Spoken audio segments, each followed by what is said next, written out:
Hi everyone, I'm Jay Lasseter, an award-winning writer, videographer, podcaster, and blogger.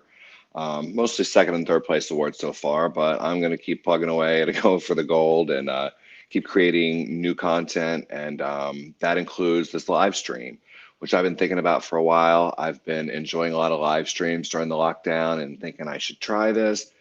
I don't have a name for this endeavor yet. I don't have a logo or anything like that. But like I said, I've been thinking about it, and then I found somebody who's interesting to interview.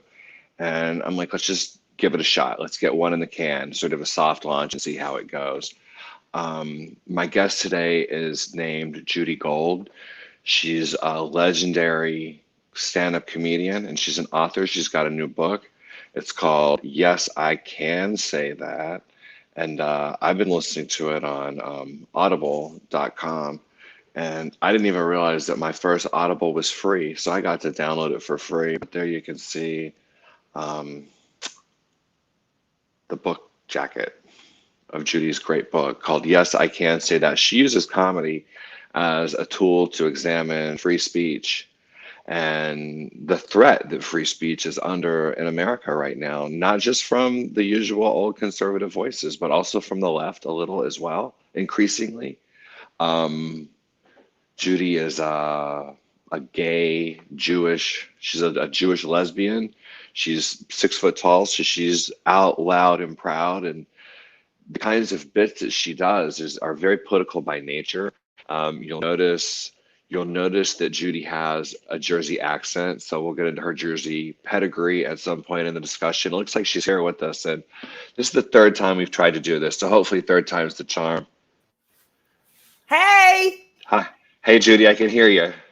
Yay! What a Yay, relief! How's it? Jay! Yeah, we got third time was lucky for us. I'm so Oh happy. boy, there's the fucking dog. Okay. How was tennis? Tennis was really good. I did a clinic on red clay. Oh wow, cool. There were only 4 of us. It was hey, stop! No.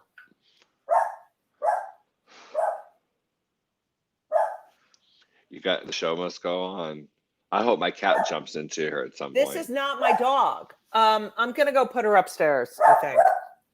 I'll Is just that go back okay? to, yeah, definitely. I'm gonna show everybody. I'm gonna ask my This lover. is the sleeve. Oh yeah, so this is your lover who's taking care of your No. ex-husband, Yeah, your wait here. ex-wife's. There you go. Hey, Lourdes! Yes, I can say that.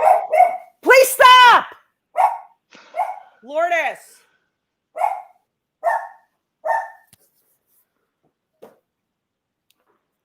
I'm gonna get my girlfriend who's next door at a trustee meeting to bring the dog upstairs. Yeah. Can you please bring Maddie upstairs? Please. Thank you.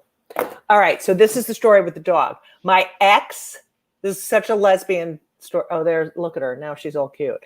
So my ex, my son got COVID. My other son got COVID. My ex, their other mom got COVID. Her wife got COVID. My son's 2 best friends and his girlfriend got COVID. So Jesus. Yeah. So it was a little cluster in New York. So, and we all stay in Provincetown most of the summer. And then, so she was supposed to come back here and she couldn't. So I had to take the fucking dog because we're lesbians and that's what you do. You ask your ex-girlfriend.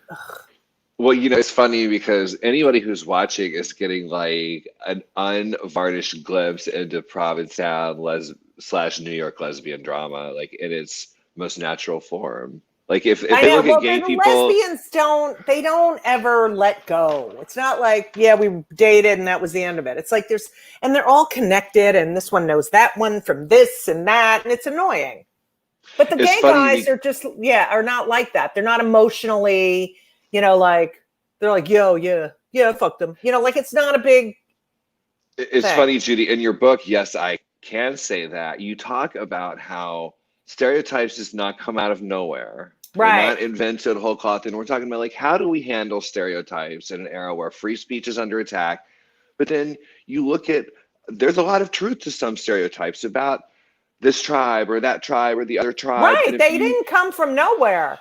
But it's like, if you're going to use a stereotype, you have to be very specific, you know. Context matters. Right. And,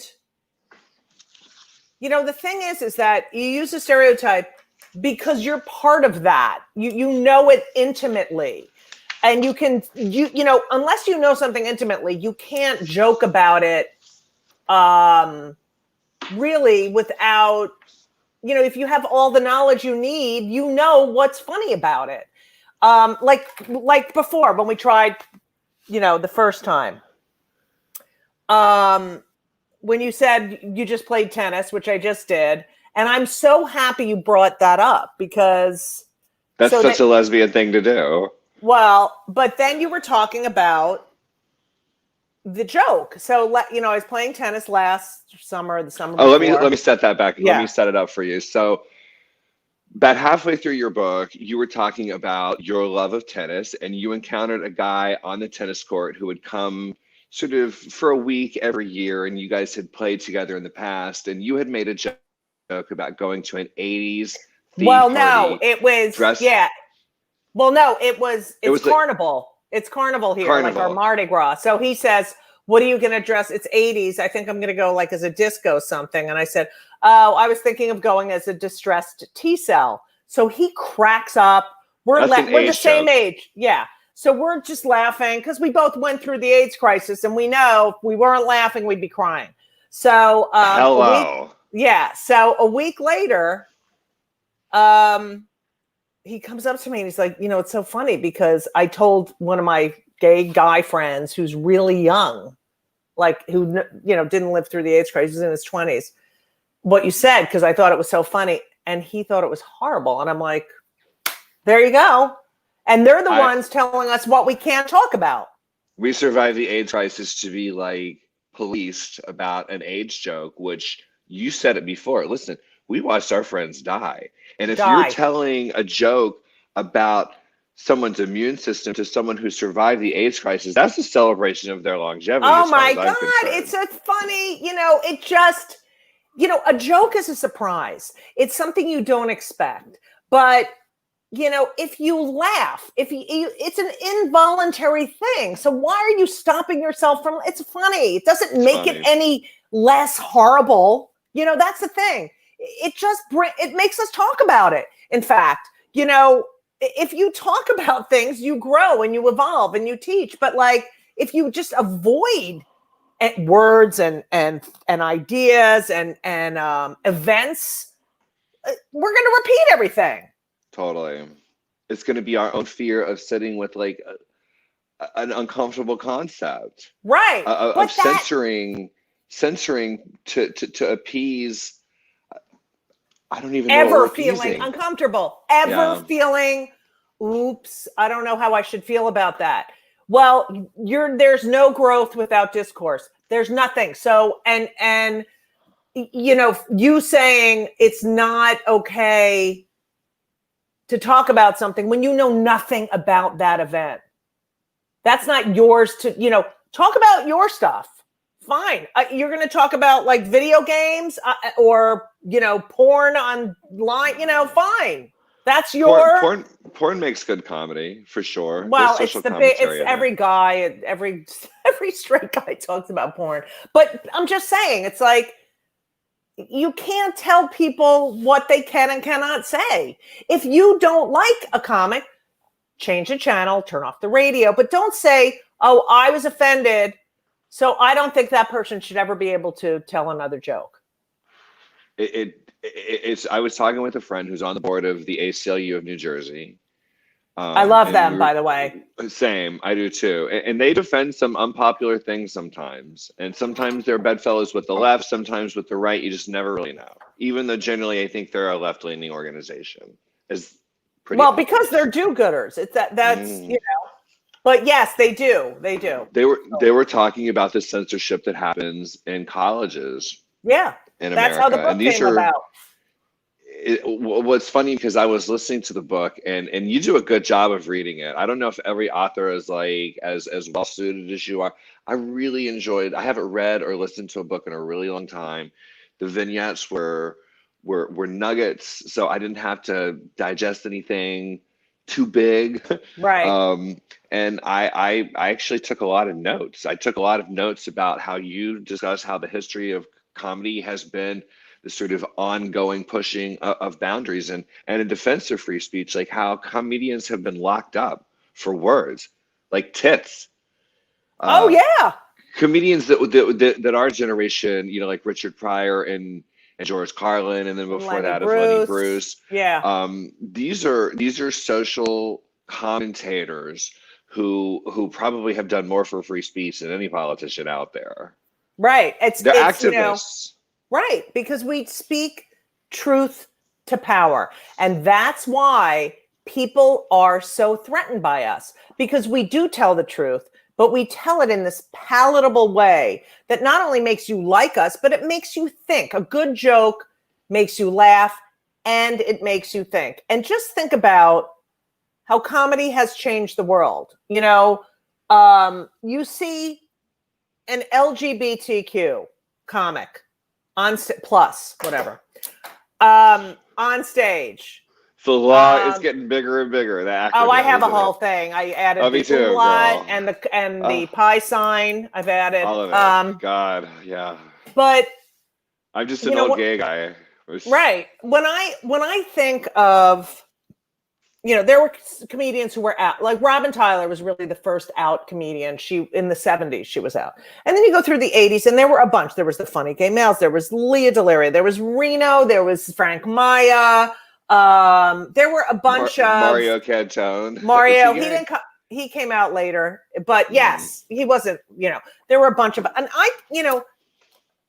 when you go on stage and you watch a comedian, especially Bob Smith, who was my best friend, and he unfortunately died of ALS, but he was like the boy next door, working in straight clubs in the 80s at the height of the AIDS crisis, getting on stage and coming out in the most non-threatening way. He would get on stage and say, I'm gay. I made my carefully worded announcement at Thanksgiving. I said to my mother, could you please pass the gravy to a homosexual? She passed it to my father. Okay. That's how he came out on stage. So non-threatening. Suzanne Westenhofer and he were the first to get HBO specials out. He was the first to get on a late night show. Jay Leno, he did the Tonight Show, first one on the Tonight Show. I think Leah had done Arsenio, but he was so likable that the people in the audience were like, oh, okay. Oh, I like him and he's gay. These people, like I came out in the mid 90s as a gay parent because I had these kids. I'm like, every comic talks about their family. I'm not, I'm not going to say, what kind of message is that to my kids? Like, we don't talk about this, and parents in the audience who were 99% straight would be like, oh, she has the same issues as I do. Oh, they're the same, and you just don't, it makes people think. And I remember one time, I don't know if you remember this from the book, I was in Houston and it was the early aughts and I was so annoyed. After you have kids, you really do see the world through, these innocent kids' eyes. And they had no idea why we couldn't get married and why our family was different. And it started, it was really annoying me, this whole marriage equality, why people were fighting it. So I would go on stage and I started talking about all the people who were allowed to get married, who have more rights than I do because they're straight. The Menendez brothers. Yeah. So I was like, the Menendez brothers, it's Sunday night. The parents are watching TV, eating ice cream. They go shoot them and kill them. They're in jail. They get married in jail. They have more rights than me. Yeah. Mary Kay Letourneau marries her 12-year-old student. She can file a federal inheritance tax credit. It was ridiculous. And yeah, she had both of her 12-year-old students' babies in bed in jail. In jail, but and they got out of jail and they just got divorced. They were together for a while. Died. She died. Oh, did he? She died. Yeah, she died, not him. But anyway, no longer together. People, people would come. This guy in Houston came up to me, said, "I'm in the military, and I never understood it, and I see why you guys want to get married." So I changed the guy's mind, And maybe when he goes to vote, he's like, oh, they shouldn't treat the gays like that. You don't know. I mean, I talk about disabled comics and how they break a stigma. People from, immigrants, people of color. I mean, gay, Jew, everything. Muslims, you see them and it humanizes. Jokes and humor humanize. And people who live their life and get power from fear hate comedy because of that reason. So, I mean, look at the fucking president. He's he can't even attend the White House Correspondents' Dinner. He called for SNL to be investigated. I mean, come on. It's because it's not only a unifier and a coping mechanism, but it's a weapon.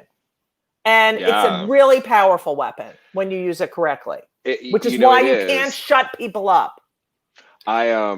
Speaking of you can't shut people up, I don't know if you remember this or not, but maybe like 10 or 15 years ago, you emceed the Garden State Equality Legends Ball. And it was when Blue Jersey, my blog, was honored. So you actually gave us an award on stage. And it was very exciting because my blogging career was very new then. Right. And I certainly knew who you were. But at that point, you were kind of mostly a lesbian comic. You were kind of you got a little Jersey twang in there, but I'm getting a little Brooklyn too. So are you Brooklyn? I'm so Jersey. But didn't you live in Brooklyn for a while? Never. When you were? No. And first of all, Jay, I'm not a lesbian comic. I'm a comic who happens to be a lesbian. That's how, and I'm, but. Sorry about that. That's you're all right. I think that, I've lived in New York longer than I've lived in New Jersey, but I'm so Jersey. Please. Where in Jersey did you grow up? So, first of all, my family came over from Europe and some settled in New York, some settled in Perth Amboy, New Jersey. Okay. So I had a lot of relatives in Perth Amboy from both sides of my family. And then, my mother grew up in Manhattan, so that might be the reason I have a little. Well, Perth Amboy is like the Staten Island of New Jersey. Right, so they're like basically the same big, trailer park. Yeah. It wasn't when they came, though. It was really. I say that lovingly. Yeah. So we lived in Elizabeth until I was almost 6. I was 5.5. And then we moved to Clark. Okay. And then I wanted to kill myself from 6 to, I know, it was really tough. It was tough. But and then I went to Rutgers. Yeah. So my father went to Rutgers. He had CPA and a law degree. And then my brother also, we all went to Rutgers. My brother went to Rutgers. Then he got an MBA at Michigan. And then my sister went to Douglas. And I really wanted to go to Emerson, but they were like, you're going to get a great education for $2,500 a semester. I was like, amen. Yeah. Those are the days. Right. But so I'm very New Jersey. I was lucky. My parents were older and my mother was from Manhattan. So I knew there was another world because if you got stuck in that suburb. Yeah. That could be oppressive. That is. People are like, oh, what was it like? And I'm like, watch Welcome to the Dollhouse. Being different. It was real and so white, so racist. They used to remember when we first moved there in 1968, they spray painted swastikas. I remember once I was in synagogue and they started shooting. It was BB guns, thank God. But they had a KKK. It was really, there was one side that was Jews and Italians and others. And then there was like Scaryville. Well, they certainly probably didn't have an enlightened view of gay rights, which I guess probably wasn't. Right. And there's a lot of gays that came out of there. Yeah. Not gay rights. And it was, it's sort of and it was so white.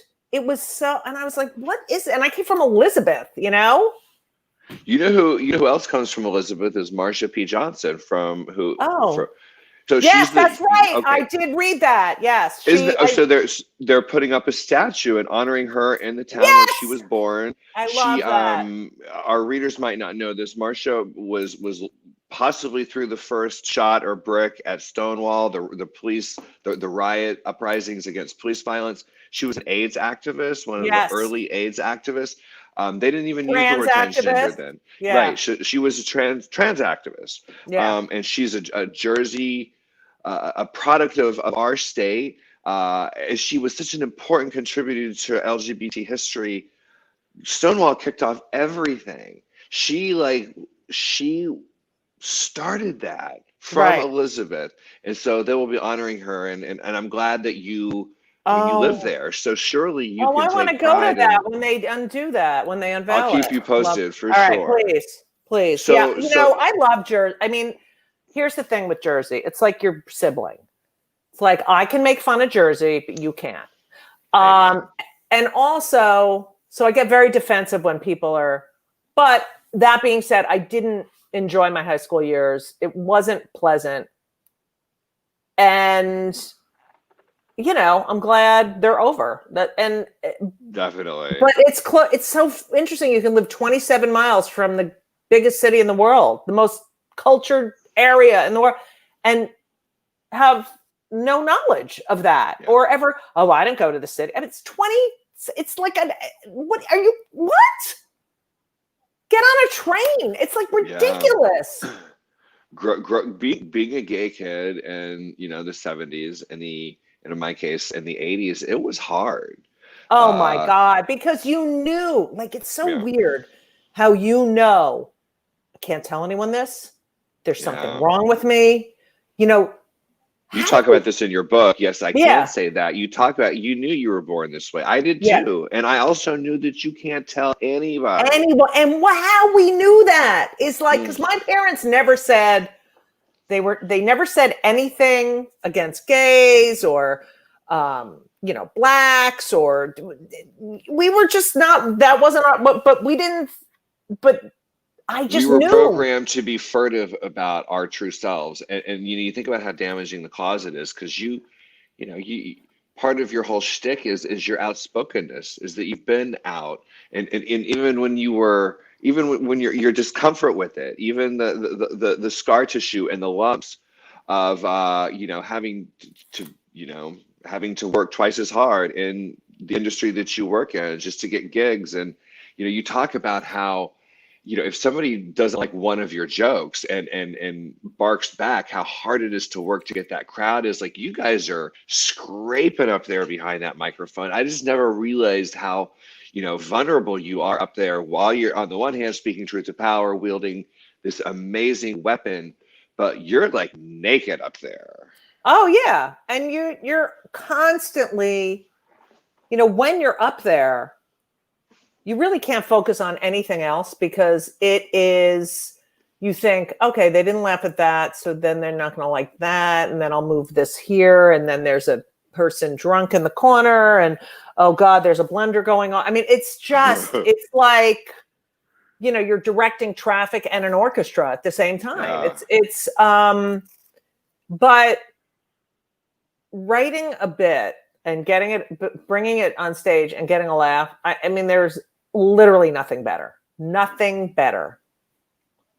It sounds like golf. It's like they chase that perfect putt, or that perfect connection with the ball, and while they're toiling away and shanking, and because it's usually kind of it's a tough game. It's just you kind of against. It's against yourself. That's why tennis is so great too. And I did my first set at Rutgers. So I guess we can take a minute. I'm looking at the clock. We got about 5 minutes left. Can we talk about tennis? Because the Pro Tour is back on. There are no fans in the stadium. I know. But the U.S. Open is happening right now. Venus and Serena are still there after like a million years. How lucky are we to be? I mean, I remember there are some fucking great players, right? But those sisters, don't ever tell anyone, any girl of color, that there's something they can't do. Hello. Because they're just fucking role models. They're just incredible. They are incredible. Martina Navratilova was the greatest player of her era. when I was kind of a gay high school kid. Yeah. And Greg Louganis was the greatest diver in the world. Remember? Yeah. So I was a jock in high school. There were actually role model athletes. There weren't that many, but you look at the level of achievement of somebody like Martina Navratilova with all of her Grand Slams. She defected from Czechoslovakia when she was a teenager. She did so many. She blew the closet doors off. She lost endorsements. She never once shied away from just being her authentic self. And now she's one of the greatest, most beloved icons and activists of all sports. Right. But it wasn't always like that. Right. But you see, there's an example that there's her and Billie Jean King and how they are beloved for their talent and for their sportsmanship and for what they've done in that sport.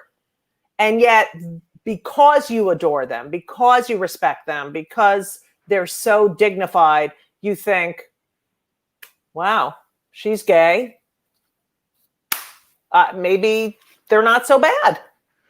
Martina did a lot for in sports, because I remember when I was growing up, they're like, oh, this tour, the women's tour, is going to turn into this like rampant lesbian pit, but like it's straighter than really it's ever been. They're not that many lesbians. It's all straight girls now, which is ironic, and it's fine. But where are the gay tennis gone? What gay? Yeah, hello. None of them have ever come out. I know. It's so sad. There's got to be so many gay athletes and so hard for them to come out. The culture. It's a comedy is the tip culture. of the spear, and sports is like probably the very back of the spear. Yeah, where this is concerned. Because have you ever met Martina? I don't know if all you lesbians hang out at the same. Yes, same Jay. We are just in a cult. I've definitely been in the same place with her. I adore her. I love her. Billie Jean, I've played tennis with. I've played tennis with. Yes. I mean, at the Provincetown Tennis Club. Yeah. Billie Jean has got so many humanitarian contributions that people forget that she won Wimbledon like 6 times. I mean, she's got real athletic chops. Yeah, she's amazing. Won lots of doubles, the U.S. Open. She's won everything. Yeah. But even when I look at the greats like Billie Jean and Christy and Martina, I look at the Williams sisters and they're just like next level. They are just, they're incredible. I bet Martina would agree. So who are you liking for the U.S. Open this year? You got any favorites? I don't know. I start picking as it goes along. As you see, you know what I mean? You kind of, I don't know. It's how they're playing, and you root for them on how they're playing and what they overcome. I think the Williams sisters both play today. I know Venus is 40. I don't really expect her to actually win this tournament, but I think her sister still has a chance for sure. Yeah. So hopefully Serena will set that record. I'm looking at the clock, and we're actually getting close, but I want to plug your book. Yes, I can say that one more time. Listen, I don't know. I went to download on Audible because I was like, I get to support this amazing, talented Judy Gold. And they gave it to me for free. And I was like, well, because you get your first Audible. Oh, yeah. So I don't know like how that package works out for you, but if listeners are listening, this might be their excuse to go download the app Audible. It was about 6.5 hours. That's a really easy. Yeah, it's a good couple car rides. And it was mentioned, the audiobook actually was mentioned in the New York Times book review as new and noteworthy. People love it because it's, the book is written in my voice, but I guess hearing jokes being said with the right cadence and accentuations, I think is, I don't know, people really do love the audiobook. You were very well suited for this. I don't know that every author could actually do that, but I enjoyed hearing it in your voice. It looks like the dog is back. Maddie, shut left fuck up. Left fuck, shut left fuck up. Shut. He speaks French. Shut left fuck up. Those words would get you arrested on stage. Oh, yes. In a prior era. But they got him on the cursing, but they really wanted it on the substance of their material about Vietnam and racism and segregation. So I wish we had more time. I'd love to talk to you about Andrew Dice Clay and some interesting characters that you've got some close up. You got to listen to the book, or you got to read the book, because if you like comedy, yeah, you'll understand it. But yeah. Here we go. Judy Yes, I can Gold. say that. When they come for the comedians, we're all in trouble. That's right, baby. I'm coming to P-Town just to play tennis with you, and I look forward to pitching your book. I think it's awesome, and I'm really Thank glad that you. we had a chance to talk about it. Thank Thanks you, for coming Jay. on. Thanks for having Mwah. me. Mwah. You're Say hi to the welcome. Garden State. I will. Bye. Bye.